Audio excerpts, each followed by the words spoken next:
Muy buenas tardes, alumnos. El día de hoy entramos al segundo bimestre correspondiente al curso de Historia del Perú. El tema es República Aristocrática 1899 a 1919. La clase pasada hablamos acerca del gobierno de Pierola, de cómo recuperamos Tacna de la opresión chilena después del plebiscito. También hablamos de cómo Loreto se intentó independizar con apoyo de Brasil y de cómo nosotros lo volvimos una capital, que en este caso es Loreto. También hablamos de la exportación del caucho. Pues bien, hoy día continuamos con este tema, República Aristocrática. Entre los años 1895 y 1919 gobernó un grupo de personas de alta clase, ¿no? Eran familias aristócratas. Estos poseían gran extensión de tierras, minas y se dedicaban a la agroexportación. Recordemos que ya desde antes, con el contrato Gibbs y demás, ya los criollos, que vendrían a ser ahora la clase aristocrática, intentaba realizar negocios, ¿no? En esos tiempos fue el tema del guano, pues ahora ya se habían masificado y ya estaban haciendo o se dedicaban a las minas y a la agroexportación. Pues bien, los que pertenecían al partido civil eran dueños de minas y básicamente eran exportadores. Y los que eran hacendados básicamente eran banqueros y eran importadores. Pero ¿cuáles eran sus características? Pues bien, hay tres características en sí. Acá solamente he puesto dos, pero son tres.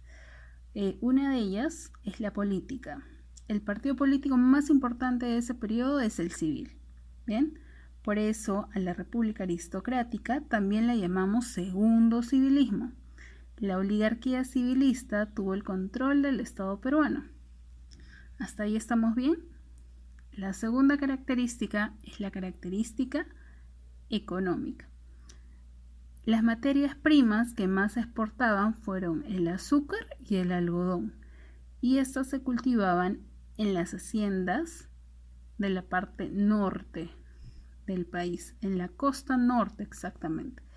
También se explotaron el cobre en la Sierra Central, la lana en la Sierra del Sur y el caucho en la selva. Es lo que les hablaba hace un momento, ¿no? Del gobierno de Pierola con el tema del caucho. Al inicio, nuestra dependencia económica fue hacia Inglaterra y hacia finales del segundo civilismo pasó hacia Estados Unidos. La tercera característica, pues en esta característica solo se benefició la oligarquía civilista, que pertenecían a la aristocracia, ya que hubo una gran exclusión de los sectores populares. La mayoría la conformaban los campesinos, los indígenas, que eran explotados, y también obreros cuyo principal reclamo era obtener una jornada de 8 horas de trabajo. Alguno de los gobernantes de la República Aristocrática fue el mismo Pierola, quien gobernó de 1895 a 1899. ¿Y qué es lo que va a hacer Pierola? Recordemos que nosotros venimos de una guerra con Chile, así que el país está en ruinas. Y lo que hace Pierola es tratar de estabilizar esa economía, y para ello inicia con su moneda y establece la libra peruana. También realiza el estancamiento de sal. Recuerden que él estancó la sal para recuperar Tacna y Arica, ya que Chile se había apoderado de esas dos tierras y esas después se van a regresar a tierras peruanas, pero a través de un plebiscito, ¿no? Donde los pobladores de ambas ciudades indicaban hacia qué país querían pertenecer. También en esa época funda bancos y ¿Qué hace? Activa el servicio militar obligatorio. Luego viene López de Romaña. Él gobierna de 1899 a 1903. López de Romaña llega al poder gracias a la alianza entre el Partido Civil y el Demócrata, el cual es fundado por Pierola. Pero luego de ser elegido presidente se produjo la ruptura de ambos partidos, del Partido Civil, que apoyó a López de Romaña, y el Partido Demócrata, que controlaba el Congreso, que pasó a la oposición. Durante su gobierno se construyó el ferrocarril La Oroya-Cerro de Pasco. En cuanto a las relaciones internacionales con Bolivia, se firmó el Tratado de Límite Osma y Villazón. En 1901, él establece el Código de las Aguas para promover la agricultura y el año siguiente, o sea, en el año 1902, lo que hace es promover el Código de Minería para fomentar la minería. Luego viene el gobierno de Manuel Candamo. Pues Manuel Candamo gobierna después de salir elegido por el Partido Civil. Él propone un gran proyecto, el cual consistía en la construcción de ferrocarriles, pero este no llegó a culminar su periodo presidencial. Luego viene el gobierno de José Pardo y Barreda. Los civilistas en esta etapa se unen con el Partido Constitucional y estos apoyan la candidatura de José Pardo y Barreda, quien fue apodado como el presidente dinástico o el Delfín. ¿Por qué? Por ser hijo de Manuel Pardo y Lavalle, quien fuera el fundador del Partido Civil. Este se caracterizó por el impulso a la educación pública. En su gobierno permite que las mujeres ingresen a las universidades.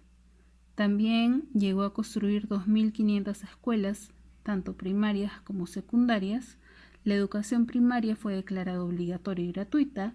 Funda la Escuela Normal de Varones, quien forma maestros, y la Escuela Normal de Mujeres, quien forma maestras.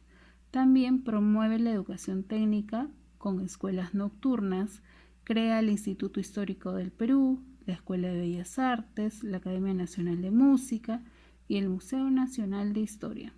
En el aspecto laboral se encarga al catedrático de la Universidad de San Marcos, José Matías Manzanilla, la elaboración de un proyecto sobre la legislación del trabajo para los obreros conocidos como Proyecto Manzanilla, el cual no será reconocido. Los obreros panaderos fundan su primer sindicato llamado Estrella del Perú. Entre otras obras, se inaugura la cripta de los héroes para depositar los restos de oficiales combatientes durante la guerra con Chile. Reorganiza la escuela naval y se lleva la compra de los cruceros Almirante Grau y Coronel Bolognesi. Luego viene el primer gobierno de Augusto B. Leguía, entre 1908 y 1912. B. Leguía gana las elecciones con el apoyo del Partido Civil y a los pocos meses de asumir el mando, el 29 de mayo de 1909, los líderes del Partido Demócrata, quien fuera el partido opositor, Carlos Isaías y Amadeus, hijos de Nicolás de Pierola respectivamente, asaltaron Palacio de Gobierno, aprendieron a Leguía y exigieron su renuncia. Leguía les respondió: no firmo. El ejército salvó a Leguía en ese asalto. El ejército salvó a Leguía, pero muchos conspiradores murieron. A este hecho, los partidarios de Leguía lo bautizaron como el Día del Carácter. Una característica muy clara del gobierno de Leguía es la cantidad de conflictos limítrofes, dándose con Chile el incidente de la Corona. Cuando el gobierno chileno envió una corona de bronce para ser colocada en la cripta de los héroes, dicha corona fue rechazada por nuestro ministro de Relaciones Exteriores. Se firmaron tratados como el tratado que tuvimos con Brasil, el Tratado Velarde, Río y Branco, para limitar los territorios en pleito entre ambos países, y con Bolivia el Tratado de Polo Sánchez Bustamante, que modificaba los límites. Además, también durante ese gobierno los obreros obtienen la Ley de Accidentes de Trabajo y llega desde Estados Unidos una expedición de la Universidad de Yale a cargo de arqueólogos como el arqueólogo Hiram Bingham, quien anuncia en 1911 el descubrimiento de Machu Picchu. Luego sigue el gobierno de Guillermo Billinghurst entre 1912 a 1914. Si bien es cierto, en el gobierno de López de Romaña, quien fuera entre los años 1899 a 1903, estableció o buscaba también el tema de respetar las 8 horas de jornada laboral, en realidad esto se logró conseguir con Guillermo Billinghurst. Él consiguió las 8 horas de jornada laboral para los trabajadores del Muelle del Callao. También reglamentó el derecho a la huelga siempre y cuando sea avisada y se pueda dar el permiso para que puedan también tener el soporte de las autoridades. Y ante la ola de huelgas, los civilistas optaron por el golpe militar con Óscar Benavides. Esto se dio en 1914 a 1915. Luego se da el segundo gobierno de José Pardo Ibarreda. Esto entre 1915 a 1918. Él rompió ya las relaciones con Alemania en el marco de la Primera Guerra Mundial que se estaba suscitando en el mundo. Él también produce el levantamiento campesino de Rumimaki. Se dio el arbitraje internacional entre el asunto de Brea y Pirañas. Se elevaron las exportaciones. Se estableció también a nivel nacional las 8 horas laborales y también hubo un golpe de Estado, ¿no? Cáceres apoyó el golpe de Estado de Leguía, que le hizo a José Pardo. En este gobierno, pues, José Carlos Mariátegui afronta muchas críticas sobre su gobernabilidad, aumentaron las importaciones y se logró fortalecer la moneda, que era lo que se esperaba. Se produjeron problemas también con los obreros, que determinaron la formación de federaciones de trabajadores, todo esto en el marco internacional, ¿no? Ya que también dentro del marco internacional, ya que todo se suscitó a raíz de la revolución industrial, las jornadas laborales aumentaron, entonces ellos también exigían sus derechos y sus beneficios correspondientes.